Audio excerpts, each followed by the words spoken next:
নমস্কার বন্ধুরা, শহরের রকমারিতে সকলকে স্বাগত। আজ যে রেসিপিটা আমি শেয়ার করছি সেই রেসিপিটা আমার বান্ধবীর মায়ের রেসিপি। পাঁপড়ের তরকারি একটু অন্যভাবে। আজকে রান্নার প্রধান উপকরণ পাঁপড়। আমি এখানে 2 পিস পাঁপড় নিয়েছি। পাঁপড়গুলো ছোট ছোট টুকরো করে নেব। পাঁপড় ছাড়া আর যে উপকরণ এই রান্নায় ব্যবহার করব সেটা রান্না করতে করতেই আপনাদের দেখিয়ে দেব। আমি যে পাঁপড়টা ব্যবহার করেছি তা মশলা পাঁপড়। আমি রান্নায় আলু ব্যবহার করব।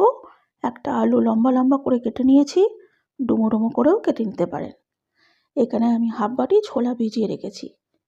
রান্নায় আমি কিছু গুঁড়ো মশলা ব্যবহার করব।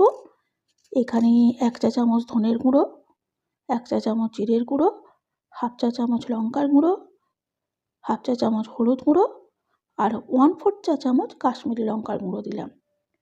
এইসব গুঁড়ো মশলা আমি অল্প পরিমাণ জল দিয়ে গুলে রেখে দেব। আজকের রেসিপিটা যদি ভালো লাগে তাহলে অবশ্যই একটা লাইক, শেয়ার ও কমেন্ট করবেন। বেল আইকন সমেত আমার চ্যানেলটা সাবস্ক্রাইব করে আমার পাশে থাকবেন। বেল আইকনটা ক্লিক করা থাকলে আমার যে কোনো রেসিপি বা আমি যাই আপলোড করি না কেন সবার আগে নোটিফিকেশান আপনার কাছেই পৌঁছে যাবে। আজকের রান্নাটা সর্ষের তেলে করব। আমি এখানে পাঁপড় ভাজার জন্য সর্ষের তেল অ্যাড করেছি। তেলটা গরম হয়ে যাওয়ার পর আমি এক এক করে পাঁপড়ের টুকরোগুলো ভেজে নেব। অন্য পাত্রে তুলে রাখবো। পাঁপড় খুব বেশি ভালো করে ভাজতে হবে এমনটা নয়। আপনারা চাইলে কাঁচা পাঁপড়ও এর মধ্যে অ্যাড করতে পারেন, তবে আমি রান্নাতে পাঁপড়টা ভেজেই ব্যবহার করব।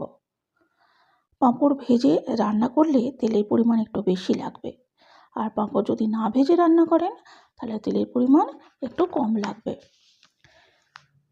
যে তেলটা পড়েছিল কড়াতে পাঁপড় ভেজে নেওয়ার পর সেই তেলের মধ্যেই আমি 1 চিমটি গোটা জিরে ফোড়ন দিলাম, সঙ্গে দিলাম একটা তেজপাতা।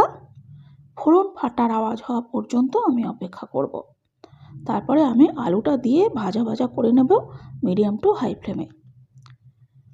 পাঁপড়ের তরকারি দিয়ে ভাত বা রুটি দুটোই ভালো লাগবে, তবে বেশি ভালো লাগবে ভাতের সাথে। আলুটা ভালোভাবে ভাজার পর ভিজে রাখা গুঁড়ো মশলা আমি অ্যাড করে দেব। মশলাটা দিয়ে আলুটাকে খুব ভালোভাবে কষিয়ে নেব। যতক্ষণ না তেল ছাড়া ছাড়া মতো হয়ে আসবে ততক্ষণ পর্যন্ত আলুটার সাথে মশলাটা আমি ভালোভাবে কষাবো। এখন দেখুন একেবারে তেল ছাড়া ছাড়া মতো হয়ে এসেছে।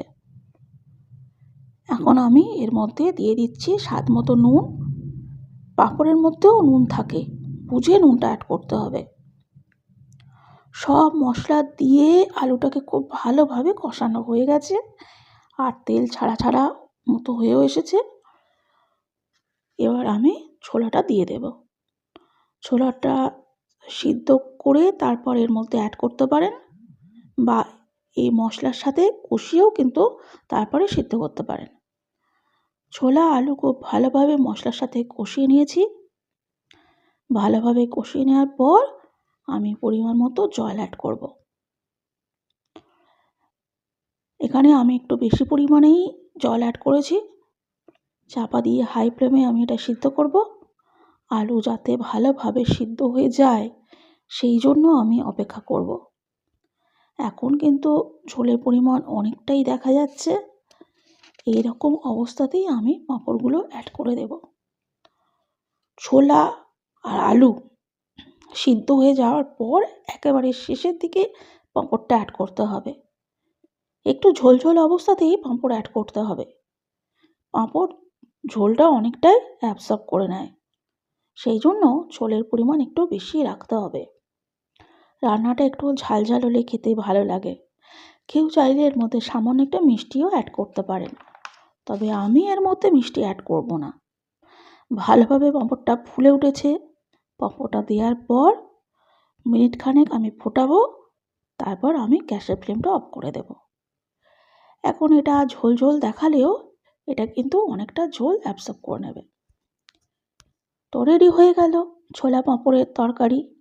ভাত কিংবা রুটির সাথে এটা সার্ভ করতে পারেন। ভাত দিয়ে যখন মাখিয়ে খাবেন তখন এই ছোলাগুলো আর পাঁপড় মুখে পড়বে, সঙ্গে আলু তো আছেই, খেতে ভালো লাগবে। রেসিপিটা ভালো লাগলে অবশ্যই একটা লাইক দেবেন, প্রচুর প্রচুর শেয়ার করবেন। আমার চ্যানেলটা ভালো লাগলে অবশ্যই সাবস্ক্রাইব করে আমার পাশে থাকবেন। আজকের রেসিপি এই পর্যন্তই। দেখা হবে নতুন কোনো রেসিপি নিয়ে, নতুন কোনো এপিসোডে। ততক্ষণ আমার সঙ্গে থাকার জন্য অনেক অনেক ধন্যবাদ। আজকের মতো বাই বাই।